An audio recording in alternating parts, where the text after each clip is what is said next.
Olá! Nós sempre falamos aqui neste programa de que o inferno não existe. Sempre falamos nesse programa que o inferno não é um lugar onde, no momento, estejam anjos presos ou quem morreu e foi um pecador está preso lá no inferno. Mas existem alguns textos na Bíblia que aparentemente nos mostra que é algo diferente. Você quer ver o que está escrito em Judas, a partir do verso 6 e 7? Lembrem dos anjos que não ficaram dentro dos limites da sua própria autoridade, mas abandonaram o lugar onde moravam. Eles estão amarrados com correntes eternas, lá embaixo, na escuridão, onde Deus os está guardando para aquele grande dia em que serão condenados. Lembrem dos moradores de Sodoma e Gomorra e das cidades vizinhas, que agiram como aqueles anjos e cometeram imoralidades e pecados sexuais. Eles sofreram o castigo do fogo eterno, o que é um aviso claro para todos. Ora, o que nos mostra aqui é que existe sim um lugar de tormento onde eles estão presos com correntes eternas. E como é que a gente tem falado que o inferno não é real ou não existe nesse momento? Como entender esse texto e como provar se existe ou não existe? Essa e muitas outras questões você acompanha agora, pois está no ar, na mira da verdade.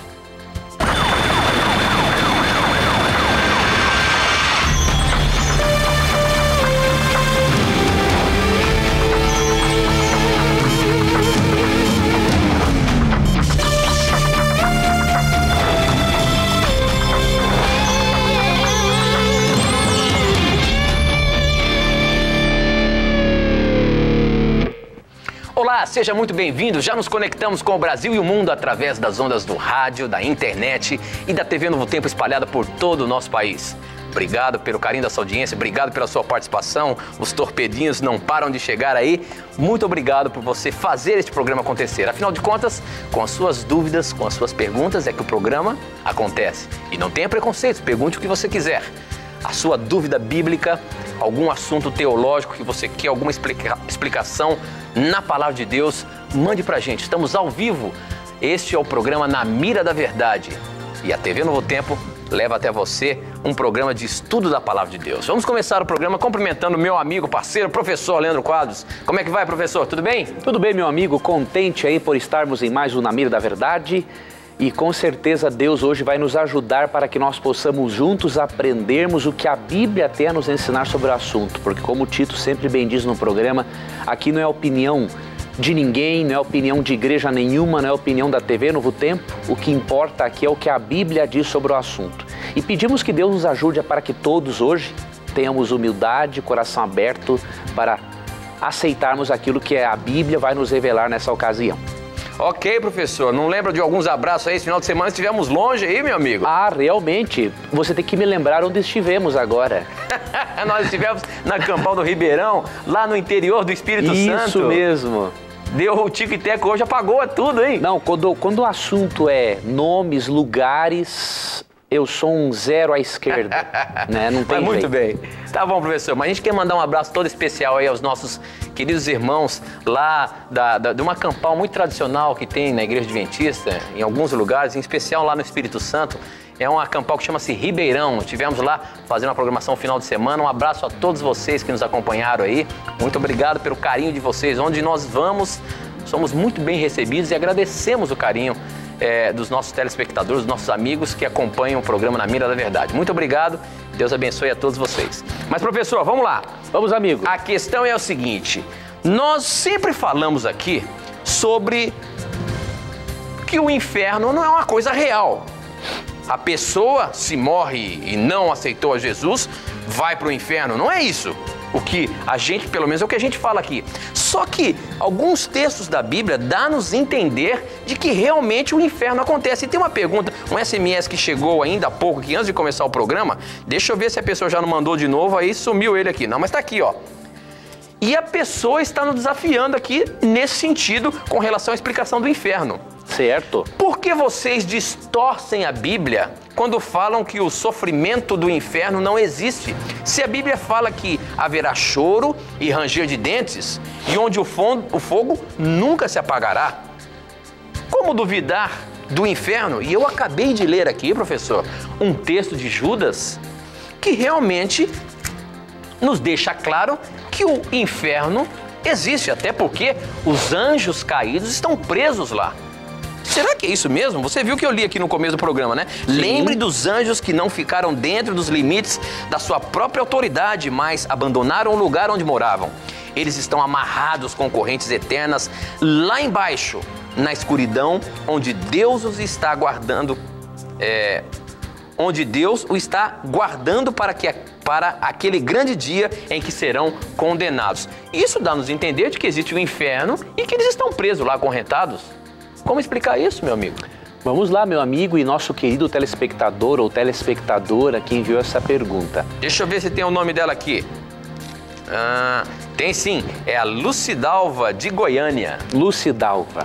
Obrigado, Lucidalva, por sua pergunta. Vamos analisar a sua primeira afirmação, de que nós distorcemos a Bíblia. Na verdade, Lucidalva, não estamos distorcendo a Bíblia. O que estamos fazendo é apresentar este assunto partindo de dois pressupostos bíblicos e que são imutáveis. O primeiro é de que a natureza humana, ela é holística, ou seja, ela é integral. O ensino bíblico é de que o ser humano é um todo inseparável e quando há a separação do físico, mental e espiritual, ocorre a morte. Neste caso, o ser humano deixa de existir porque a Bíblia apresenta uma visão holística do ser humano. Ali em Tessalonicenses 5, 23 e 24, na primeira carta, Paulo diz que todos os aspectos do ser devem ser santificados. E já em 1 Coríntios 15, 51 a 55, aprendemos que a salvação, a redenção final, inclui também a salvação e a redenção do corpo. Portanto, o ensino de um inferno eterno, atormentando pecadores conscientes após a morte, ele é antibíblico porque, primeiramente, ele vai totalmente contra o ensino bíblico que apresenta a natureza humana como sendo holística. O segundo pressuposto do qual partimos é o de que o juízo final ainda não começou. Sim, o juízo final, momento em que os maus serão castigados no lago de fogo para depois serem destruídos, ele não começou ainda. Então, por exemplo, veja o que diz Atos 17, 31. Pois estabeleceu um dia em que há de julgar o mundo com justiça, por meio do homem que designou, Jesus, não é? E deu provas disso a todos, ressuscitando dentre os mortos. Aqui de forma clara é dito que Deus estabeleceu um dia no futuro em que há de julgar os mortos. Ou seja, o juízo final, a execução é depois, não é agora. Tanto que se você ler com atenção 2 Pedro 2,4, ali é dito que os anjos maus estão reservados para o dia do juízo. Então partimos desses dois pressupostos, do ensino bíblico holístico sobre a natureza humana e do ensino bíblico do juízo final que ocorrerá depois da segunda vinda de Cristo. Então veja, não é uma distorção da Bíblia. Agora, como entender alguns textos que aparentemente falam do inferno? Eu recomendo que primeiramente você tenha esses pressupostos claros na sua mente. Em segundo lugar, vamos ler com atenção esse texto que Tito leu para nós em Judas, capítulo 1, verso 7. Vamos lê-lo com um verso paralelo e aí você vai compreender que, na verdade, o texto está dizendo o contrário do que a princípio você pensa que é. Então, Judas capítulo 1, tem um capítulo, verso 7, diz assim: de modo semelhante a estes, Sodoma e Gomorra e as cidades em redor se entregaram à imoralidade e a relações sexuais antinaturais, estando sobre o castigo do fogo eterno. Elas servem de exemplo. Aqui diz que Sodoma e Gomorra são um exemplo do castigo eterno que os ímpios sofrerão no juízo final, depois que Cristo voltar. Agora temos que fazer uma pergunta. Aqui diz que essas cidades são postas como exemplo de castigo eterno. Temos que fazer uma pergunta. Os habitantes dessas cidades estão sendo punidos hoje? Essas cidades continuam queimando? Vamos analisar o texto paralelo, 2 Pedro capítulo 2, verso 6. E aí, com esse texto, nós finalizaremos a resposta a essa pergunta para seguirmos a outras e depois eu vou sugerir para você alguns artigos no blog do programa. 2 Pedro 2,6 diz assim: também condenou as cidades de Sodoma e Gomorra, reduzindo-as a cinzas, tornando-as exemplo do que acontecerá aos ímpios. Que texto claríssimo! Aqui é dito que Sodoma e Gomorra são um exemplo do que acontecerá com os ímpios. Vamos reunir as duas informações, tanto de Judas 1,7 quanto de 2 Pedro 2,6? Judas 1,7 falou que o castigo é eterno. 2 Pedro 2,6 afirma que as cidades foram reduzidas a cinzas e que este castigo de reduzir a cinzas é um exemplo do que acontecerá com os ímpios. Não é difícil de compreendermos que o castigo é eterno nas consequências e não na duração do castigo. Sendo que Sodoma e Gomorra foram destruídas e reduzidas a cinzas, o texto está nos ensinando que, na verdade, as consequências da destruição do ímpio são eternas, ou seja, ele nunca mais vai ressuscitar, ele passará pela chamada segunda morte. A Bíblia não fala que o castigo, o sofrimento é eterno, ela fala que as consequências do castigo é que são eternas. E se o sofrimento dos maus fosse eterno, nós contradiríamos o ensino bíblico holístico sobre o ser humano. O ser humano só pode ter consciência e estar vivo se o corpo, a espiritualidade e a mente, tudo está trabalhando harmonicamente. Então eu recomendo que você se aprofunde nesse assunto, tendo esses pressupostos, e aí você vai perceber que, na verdade, o ensino bíblico, como apresentamos, ele é coerente e não contradiz a palavra de Deus. Ok, professor, muito bem. Bom, o nosso programa está apenas começando. Para você participar dele, você pode mandar a sua pergunta através do nosso Torpedo SMS.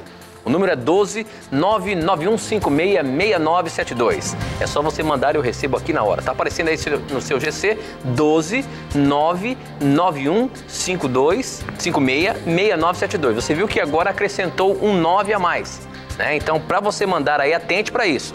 O número é 12991566972. Você manda e eu recebo aqui na hora. Ou então, você pode acessar também o nosso blog, novotempo.com/Na Mira da Verdade. Mas eu queria dizer para você, com respeito ao blog, você vai ver ali que tem um espaço dizendo que o programa está no ar. Você pode preencher os seus dados e colocar ali a sua pergunta. Ali está escrito comentário, mas é a sua pergunta que você coloca. Se você quer mandar algum elogio, alguma coisa para a gente, use o nosso e-mail, outra coisa, mas ali é para você colocar a sua pergunta, senão ela acaba chegando aqui para mim e eu não consigo identificar como pergunta e apenas como um agradecimento pelo programa ou um elogio pelo programa. Use o blog para você mandar a sua pergunta, tá bom? Participe, você tem outras formas também de mandar as suas perguntas através das nossas redes sociais, pelo Facebook, namiradaverdade.nt e pelo Twitter, @namiradaverdade, tá bom? Participe mandando as suas perguntas. Vamos lá, professor. Vamos, amigo. Chegou um torpedinho aqui, ó, mas o torpedinho já chegou tanto que já sumiu. Ele já chegando sumiu muito, aqui. estou ouvindo Deixa eu ver onde é que ele barulhinho. tá. É que tem uns condenados que ficam ligando aqui no telefone também. E aí acaba... Mas tá aqui, ó. A pergunta é a seguinte. Aprendi juntamente com vocês... Só um minutinho. Aprendi juntamente com vocês que a salvação sempre foi unicamente pela graça e que o sacrifício de animais no Antigo Testamento representaria futuramente o sacrifício do Cordeiro perfeito que estaria para vir. A minha pergunta é: o povo do antigo Israel sabia que faziam essas cerimônias expressando sua fé no Messias que ainda viria? Ou seja, professor, a gente sabe que todo aquele ritual da morte do cordeirinho, da expiação no templo, tudo isso representava o verdadeiro cordeiro que viria, Jesus Cristo. Agora, o povo tinha essa noção do que ele fazia ou apenas eles faziam aqueles sacrifícios para tirar os seus pecados, para aliviar a sua consciência? Como que era o entendimento do povo de Israel? Como Deus orientou isso e o povo sabia disso ou não? Muito boa essa pergunta do nosso telespectador e agradeço a ele por ter enviado essa pergunta importante. Perceba uma coisa, realmente o povo de Israel, através do sacrifício de cordeiros, Deus, de maneira didática, ele ensinava que para eles serem perdoados, alguém deveria morrer no lugar deles.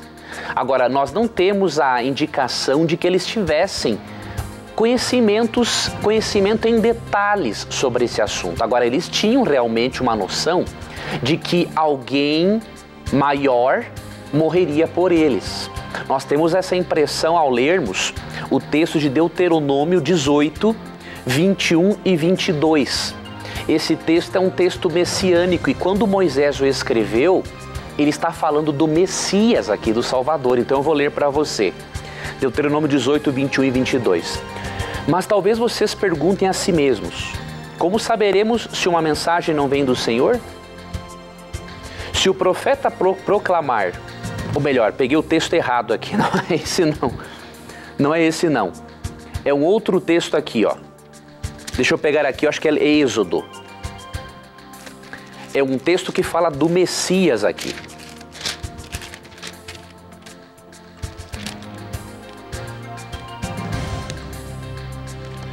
Êxodo também não é. Vamos ver aqui se não é em Deuteronômio mesmo. Tenta um pouquinho mais que você consegue. Vamos lá que eu vou, o Tico e o Teco vão funcionar aqui. Quer ver uma coisa? Vamos encontrar aqui... Tinha que entrar agora aquela música assim, ó. Tan, tan, tan, tan, tan. Vamos ver se é Deuteronômio 18 mesmo, ou se não é Êxodo. Vamos ver aqui. Deuteronômio 18, 21 e 22 não é.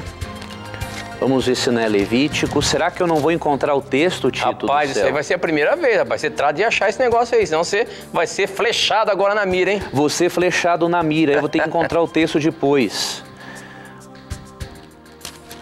Levítico, vamos para Números aqui. E qual você quer? É bom esses momentos de tensão. Né?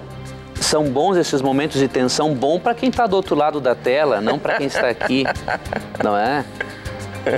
Vamos ver aqui, 18... não estou achando aqui se é Números 18. Mas o contexto, professor? Eu vou dar o contexto, mas eu vou depois lembrar do verso aqui para poder dizer para o telespectador. É um texto messiânico, né? Que fala do Messias. Eu tinha que achar esse texto porque ele é importante, mas eu vou encontrar depois do intervalo, se eu não lembrar agora. É um texto, amigo telespectador, que diz o seguinte: Moisés, ele profetiza sobre um Messias, sobre um Salvador. Então ele fala assim que depois dele, Moisés, viria um outro profeta. E esta referência a este profeta é ao Messias, ao Salvador. E aí nós vamos para Isaías capítulo 53, ali você já percebe uma coisa interessante. Depois desse texto messiânico de Moisés, você percebe que bem após os israelitas, no princípio com Moisés, Isaías 53, há uma descrição clara do Messias que morreria no lugar deles. Então eu vou ler para você alguns versículos para você ver que já no Antigo Testamento eles tinham sim já uma noção de que alguém morreria, alguém mais importante morreria por eles. Então Isaías 53, eu vou ler para você a partir do versículo 3 que diz assim. Ó, professor, só uma coisinha, eu achei aqui, vê se é isso aí. Deuteronômio 18, 15? 15, é ele mesmo. É isso? Eu tava no 21 e o 22, você achou do 15. Rapaz, sorte sua, hein? Você me salvou aqui, rapaz. Eu estou em Deuteronômio 18, 21, Números 18, 21, Êxodo 18, 21, é Deuteronômio 18, 15. É 18, leia pra nós, 15, Tito. Professor, vê aí. Já que você achou, você leia pra nós, Tito. Então tá aqui, ó, na linguagem de hoje diz o seguinte: do meio de vocês, Deus escolherá para para vocês um profeta que será parecido comigo e vocês vão lhe obedecer. Ótimo, Deus. Isso 8, na linguagem 15. De hoje. Agora eu não vou mais me esquecer desse texto. 18:15. Esse é o texto, amigo Tito, que fala do Messias. É um texto messiânico de alguém tão importante quanto Moisés, mais importante que Moisés, viria depois dele. E aí Isaías 53 já mostra uma noção mais clara do povo de que realmente um substituto morreria por eles. Isaías 53:3 fala assim: foi desprezado e rejeitado pelos homens, um homem de dores e experimentado no sofrimento. Verso 4: certamente ele tomou sobre si as nossas enfermidades e sobre si levou nossas doenças. Verso 5: mas ele foi traspassado por causa de nossas transgressões, foi esmagado por causa de nossas iniquidades.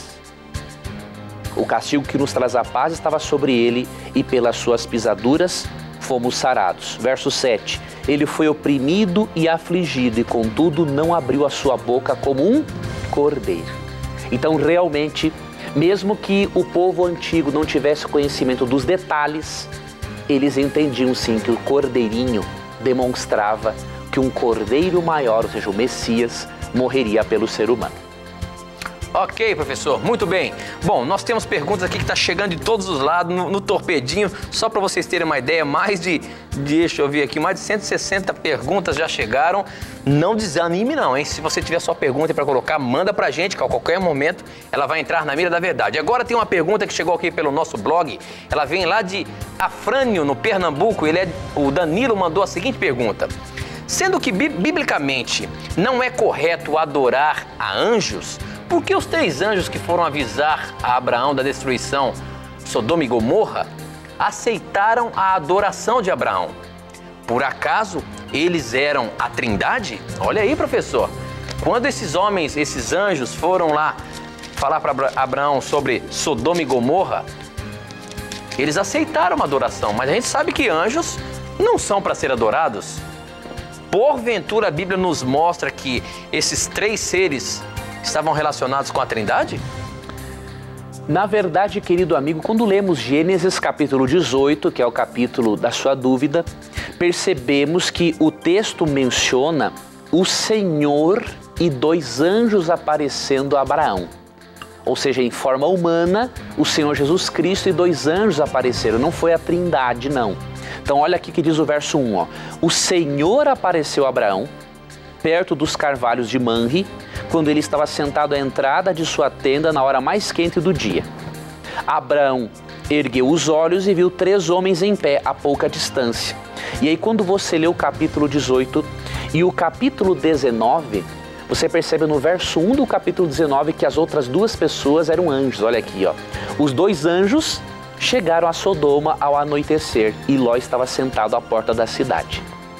Então não era a Trindade, primeiro ponto. Segundo ponto, por que aqui no versículo 2, Abraão, os anjos aceitaram a adoração? Não foi adoração. Presta atenção. Abraão ergueu os olhos e viu 3 homens em pé a pouca distância. Quando os viu, saiu da entrada da sua tenda, correu ao encontro deles e curvou-se até o chão. Ou seja, aqui ele nem sabia ainda quem eram aqueles 3 homens. Era costume no Oriente, em sinal de respeito, você se curvar diante do seu hóspede. E que esses anjos não aceitaram a adoração, vamos para Apocalipse 22, 8 e 9, e aí a questão está solucionada para nós biblicamente. Apocalipse 22, 8 e 9. Olha o que aconteceu quando o apóstolo João tentou adorar um anjo. Eu, João, sou aquele que ouviu e viu estas coisas. O livro do Apocalipse, não é? Tendo-as ouvido e visto, caí aos pés do anjo que me mostrou tudo aquilo para adorá-lo. Enquanto que em Gênesis 18 era um sinal de respeito para com o hóspede, aqui era para adoração mesmo. Mas ele me disse, não faça isso. Sou servo como você e seus irmãos os profetas e como os que guardam as palavras deste livro. Adore a Deus. Então jamais anjos no Antigo Testamento iam aceitar a adoração e no Novo Testamento não aceitar a adoração. Os anjos não são incoerentes, certo? Simplesmente numa ocasião era um prostrar-se em sinal de reverência para com o hóspede, respeito, e aqui era adoração. E quando houve adoração, os anjos, quando há adoração, um anjo se nega a esse tipo de coisa. Ok, professor. E olha, acabou de chegar um torpedinho aqui e a pergunta é relacionada com esse assunto, porque diz o seguinte: gostaria de saber se o povo de Sodoma e Gomorra ainda vão ressuscitar outra vez para o julgamento eterno ou para eles já foi selado o fim? Como que é? O povo de Sodoma e Gomorra que foi destruído pelo fogo divino, esse povo vai ter ainda algum tipo de chance de salvação? Ou simplesmente eles só vão ressuscitar na segunda ressurreição para o extermínio final? Como é que é? Biblicamente, de acordo com 2 Coríntios 6, verso 2 e Hebreus 3, 13 a 15, não há oportunidade de salvação depois da morte. Agora, a Bíblia ensina realmente no livro do Apocalipse que depois dos 1000 anos, os ímpios, todos, incluindo os habitantes de Sodoma e Gomorra, serão ressuscitados para a execução final no lago de fogo e depois total destruição. Então nós lemos isso em Apocalipse capítulo 20.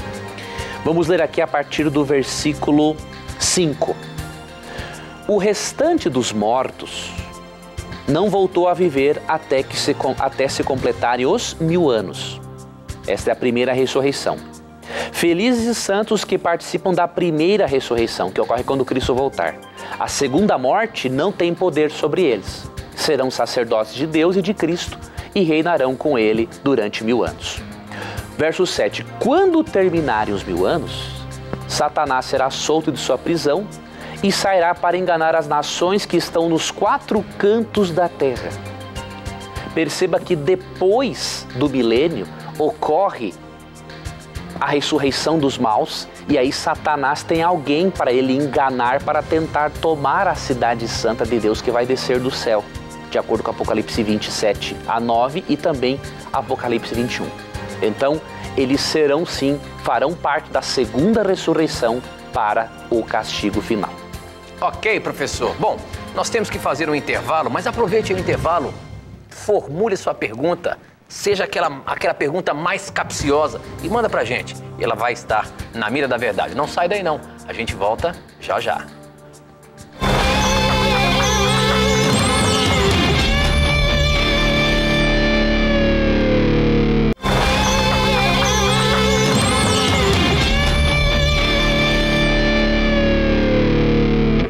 Já estamos de volta, agora são 21 horas e 33 minutos. Obrigado pelo carinho da sua audiência. Você que nos assiste aí através da Sky, onde quer que você esteja, muito obrigado por você fazer esse programa acontecer, mandando as suas perguntas, as suas dúvidas pra gente. Você que nos ouve pelo rádio, nós estamos ao vivo também pela rede de rádio Novo Tempo, espalhada pelo nosso país. Você, o nosso ouvinte querido, que está participando também, mandando suas perguntas por SMS. Para você participar, mandando a sua pergunta por SMS, basta você escrever a sua pergunta para o número 12-99156-6972. Você manda sua pergunta e eu recebo aqui na hora. Ou então, se você tem a internet aí, mesmo que seja no seu aparelho móvel aí, é só entrar no nosso blog, novotempo.com/Na Mira da Verdade, e você vai ver que do lado direito ali do site tem um espaço onde está dizendo o programa está no ar. É só você mandar a sua pergunta que ela também chega na hora para mim. Ou então, através das nossas redes sociais. Pelo Facebook, namiradaverdade.nt e pelo Twitter, @namiradaverdade. E é através do Twitter que a próxima pergunta vai estar no ar. Professor, hoje você tá apertado, rapaz.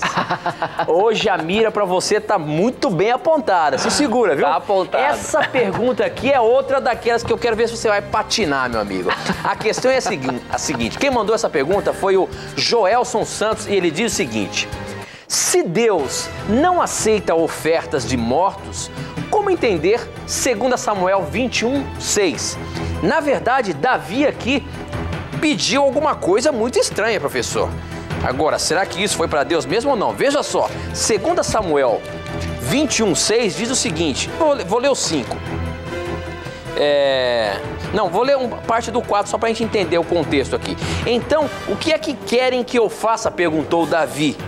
E eles responderam: Saul quis nos destruir para que não sobrasse nenhum de nós em nenhum lugar de Israel.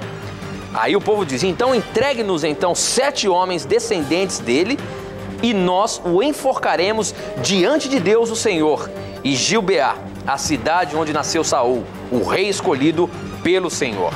Olha aí, professor, esse texto aí tem algum contexto com relação a sacrifício de pessoas a Deus? Deus aceitou o que aquele povo ali estava querendo ou sugerindo para que Davi fizesse? Interessante essa pergunta. Nós precisamos interpretar esse capítulo de 2 Samuel 21. Inclusive, nós temos, Tito, no nosso blog, um artigo sobre este capítulo. Aqui, na verdade, aconteceu o seguinte: os gibeonitas, um povo que havia sido exterminado por Saul, eles realmente pediram a vingança do extermínio do seu povo, através da execução de parentes de Saul. E Davi achou isso justo. Entretanto, não é essa a forma de Deus proceder. Aqui o relato bíblico está demonstrando a opinião e a impressão que aquele povo na época tinha. Por eles não estarem sendo abençoados como deveriam, eles pensaram o seguinte: se nós castigarmos esse pessoal que foi responsável, os descendentes dele, que foi responsável pelo nosso aniquilamento, Deus ficará contente. Mas Deus não precisava desse procedimento. Deus não apoia o sacrifício humano em hipótese alguma. Por quê? Vou ler um texto para você aqui, importante, que se encontra em Deuteronômio, capítulo 12, versículo 31. Não adorem o Senhor, o seu Deus, da maneira como fazem estas nações, porque ao adorarem os seus deuses, elas fazem todo tipo de coisas repugnantes que o Senhor odeia, como queimar seus filhos e filhas em fogo em sacrifício aos seus deuses. Ou seja, Deus considera o sacrifício humano uma coisa repugnante e, portanto, jamais, em 2 Samuel 21, Deus estaria pedindo um sacrifício humano. Pelo contrário, simplesmente, na maldade do povo da época, eles castigaram aquelas pessoas achando que daquela forma vingariam corretamente os gibeonitas. Mas Deus não precisava que assim o fosse. Precisamos entender que nem tudo que a Bíblia registra, ela aprova. Ela registra experiências positivas e negativas do povo de Deus no passado, para nós aprendermos com os erros deles, como ensina ali 1 Coríntios 10, versículo 11. Ok, professor, muito bem. Bom, tem agora uma pergunta aqui pelo Facebook. Quem mandou foi a Madalena Almeida e ela diz o seguinte: dizem por aí que a maior das contradições bíblicas está em Ezequiel 18:20. A alma que pecar, essa morrerá. O filho não levará a iniquidade do pai, nem o pai levará a iniquidade do filho. A justiça do justo ficará sobre ele e a impiedade do ímpio cairá sobre ele. Aí ela diz o seguinte: vejam bem, o filho não levará a iniquidade do pai. Ora, então, por que pagamos pelos erros de Adão e Eva? Olha aí, professor, se o pecado não é hereditário, por que nós, seres humanos, já nascemos em pecado em virtude de um pecado dos dois primeiros seres, os nossos pais, Adão e Eva? Interessantíssima pergunta. Só que essa pergunta tem um pressuposto equivocado, o de que nós pagamos pelo erro de Adão e Eva. Na verdade, nós não pagamos pelo erro de Adão e Eva. Nós estamos sofrendo pelos nossos erros. É o que diz, por exemplo, Romanos 3:23. Porém, eu já nasço com pecado. Claro. Nós já nascemos em pecado. Agora, isso é herdar, a questão da lei da hereditariedade. Eu nasço pecador. Ué, mas aí não está envolvido então o pecado hereditário? Pecado hereditário é uma coisa, amigo. Agora, eu pagar pelos erros dos meus pais é outra. Ou seja, no aspecto moral, né? O que diz Êxodo 24:5? Diz que Deus castiga a iniquidade dos pais dos filhos até a 3ª e 4ª geração daqueles que o aborrecem. Certo. Essa é a lei da hereditariedade. Eu herdo os maus traços de caráter da minha família. Por exemplo, se meu avô foi alcoólatra, eu posso herdar a tendência ao alcoolismo. Só que o fato do meu avô ser alcoólatra, por exemplo, e matar pessoas, Deus não vai me castigar por eu castigar-me por eu matar pessoas como um assassino se foi o meu avô quem o fez. Então uma coisa é eu sofrer as consequências hereditárias dos erros dos meus parentes. Outra coisa é eu sofrer as consequências e penalidades pelos erros morais deles. Então nós temos que separar as duas coisas. Agora, a Bíblia diz em Romanos 3:23 o seguinte: todos pecaram e estão destituídos da glória de Deus. Veja, Ezequiel 18:20 fala que no aspecto moral, judicial, eu e você não pagamos pelo erro de nenhum antepassado. Agora, sendo que o pecado transmite para todos de maneira genética e nós pecamos, porque o texto fala todos pecaram e carecem da glória de Deus, então isso significa o quê? Nós herdamos hereditariamente o pecado e sofremos as consequências não simplesmente porque eles erraram, mas porque nós também somos pecadores. Então esse é o ensino aqui de Romanos 3:23. Então temos que distinguir, querida telespectadora, a questão de eu herdar consequências ruins pelo aspecto hereditário do herdar a penalidade no aspecto moral. Temos que separar as duas coisas para não cairmos num pressuposto errado na compreensão desse assunto. Muito bem, professor. Uma outra perguntinha que chegou pelo blog aqui, é uma pergunta simples, mas ela é importante a gente destacar e colocar aqui para os nossos jovens. Quem mandou essa pergunta foi o Lucas, ele é de São José dos Campos, São Paulo. Lucas, a sua pergunta está na mira da verdade. Ele diz o seguinte: sou evangélico e gosto de rock. E ele pergunta, é errado? Temos algum relato bíblico para isso? Eu acho que relato bíblico para rock não tem, mas como que é aí a questão do rock? Eu sei até, professor, que na sua juventude aí, me parece que você foi um roqueiro, rapaz. Conta essa história aí pra gente. É verdade isso? Ué, você fala em juventude como se hoje eu fosse velho, rapaz. Ai, mas não é não? Claro que eu não sou velho, você tá doido? Mas então, realmente... conta essa história aí. Afinal de contas, rock, ouvir a música rock, esse ritmo de rock and roll, isso chega a imputar algum pecado pro ser humano?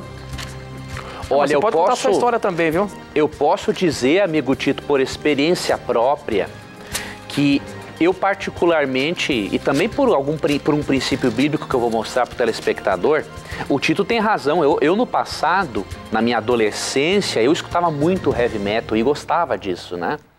E eu achava que isso não tinha problema nenhum para minha saúde mental, até chegar a um ponto que eu concluí que, além de eu ter tive vários problemas de ordem emocional ao longo da minha vida, infelizmente, por conta de problemas na vida, eu percebi que o heavy metal mais estragou a minha mente do que me ajudou, né? Então eu posso lhe garantir, primeiro, pelo menos por experiência, que o estilo rock, pelo menos como eu conheço o heavy metal, ele estraga, assim, prejudica o seu sistema nervoso central. Para mim só fez mal, né?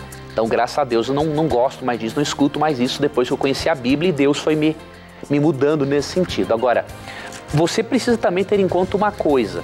Quando você for escolher uma música, você precisa ver se essa música desperta em você os sentimentos de Filipenses 4:8.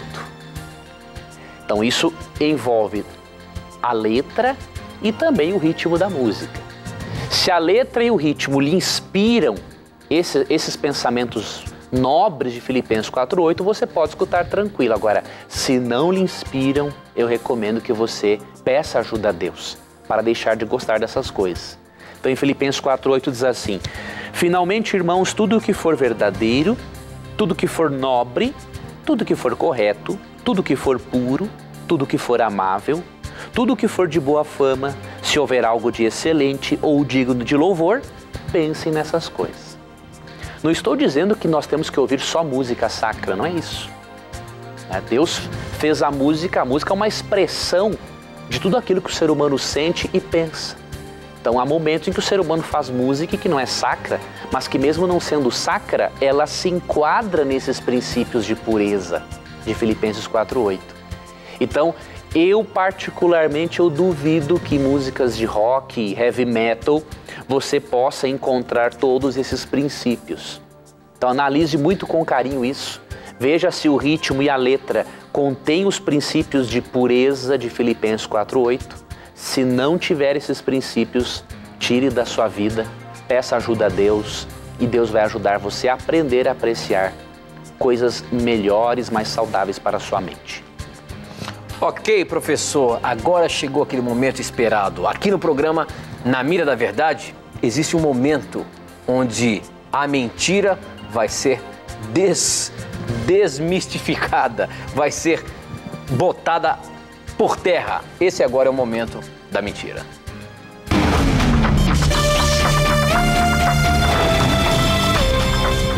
Com certeza, amigo e amiga que nos acompanha, tanto pela TV, pela internet, quanto pela rádio, você já leu ou já ouviu falar que Ellen White é escritora e que os adventistas consideram possuidora do dom profético. Você deve ter ouvido falar por aí que ela tinha visões e sonhos que eram resultado da chamada epilepsia. Eu queria dizer uma coisa a você sobre isso. Isso é uma mentira da grossa, uma mentira violenta de gente ou mentirosa, ou gente ignorante que não sabe o que está dizendo, ou gente mal intencionada. Por quê? O Dr. Donald Peterson, da Universidade de Loma Linda, reuniu pesquisadores da área, neurologistas, tanto adventistas quanto não adventistas, para analisar o pouco de evidências que possuía, porque você não pode chegar a uma conclusão definitiva, sendo que a pessoa já está morta. Então, não sei como que os críticos chegam a essa conclusão, não é? Se eles nem conhecerem Ellen White. Mas pegaram-se as evidências do que Ellen White produziu, do que ela fez, e chegaram à conclusão de que ela não teve a epilepsia, né, do lobo temporal, dessa região do cérebro que, segundo eles, estava afetada, e aí Ellen White tinha essas visões. Foram alguns médicos que suscitaram, 2 médicos que suscitaram esse questionamento na década de 80, e o Dr. Donald Peterson, com uma equipe especializada no assunto, reuniu as poucas evidências que tinha, e podemos perceber realmente que neste aspecto a ciência está do lado, não é, de Ellen White. Então, não acredite nessas bobagens que dizem por aí, nessas besteiras que dizem por aí. E eu quero lhe ajudar a você a desmistificar esse tipo de mentira sobre Ellen White, porque colocam muita coisa na boca de Ellen White ou dizem muita coisa sobre Ellen White que nunca existiu. Não sei como que essas pessoas não têm medo de serem castigadas, porque ali em Êxodo 20:16 diz assim, ó, não dirás falso testemunho contra o seu próximo. Eu queria lhe recomendar uma literatura especialíssima, que foi traduzida do inglês e que chegou às minhas mãos hoje. Este livro aqui, 101 perguntas sobre Ellen White e seus escritos. Se você quer desmascarar os críticos que são desinformados, mesmo bem intencionados, ou desmentir os ignorantes, os que falam, os que têm falácias, não é? Eu recomendo esse livro de William Fagal, não é? Responsável pelo White State, o Centro de Pesquisas Ellen White nos Estados Unidos. Essas 101 perguntas aqui tem muita coisa para você desmentir, muita mentira aí na internet e em livros que escrevem muita besteira.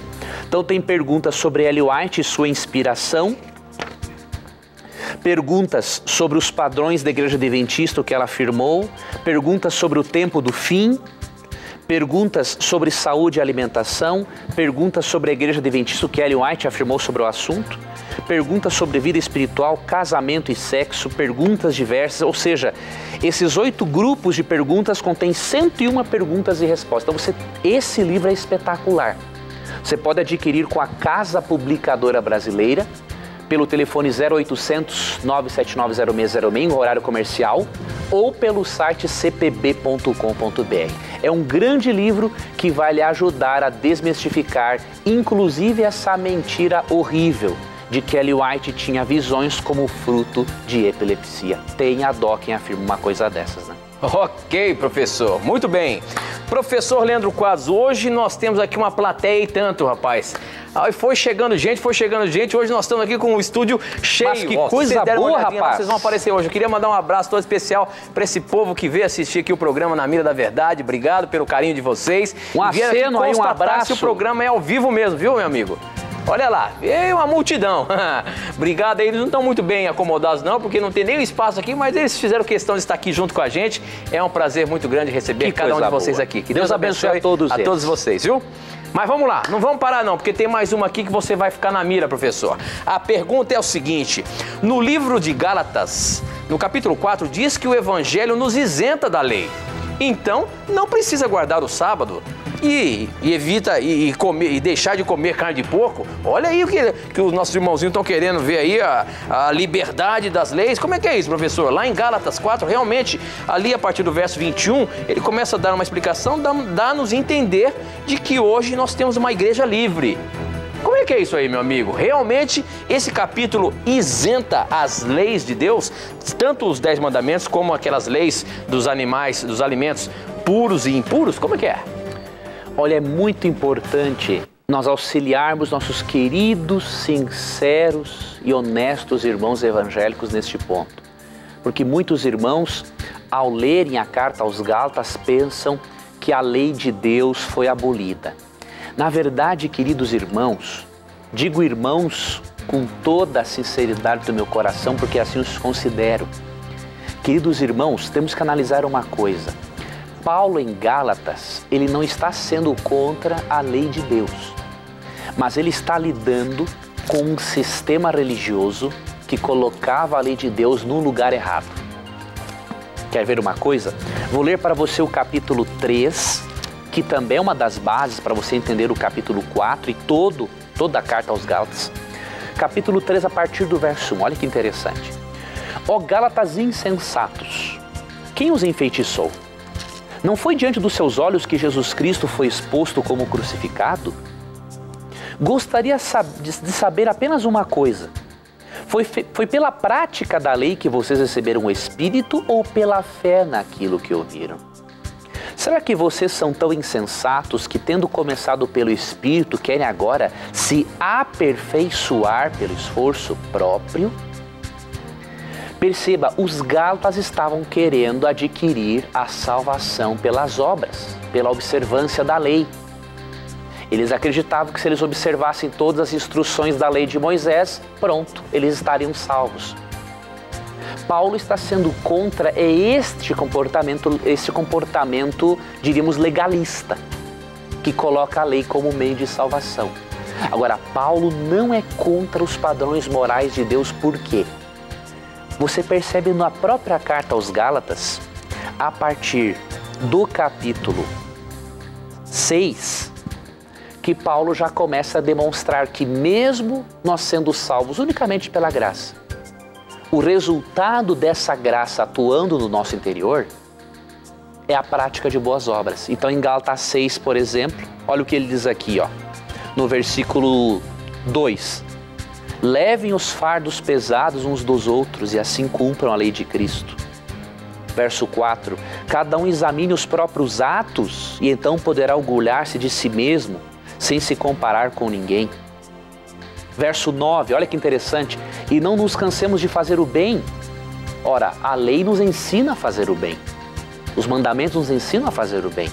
Pois no tempo próprio colheremos, se não desanimarmos.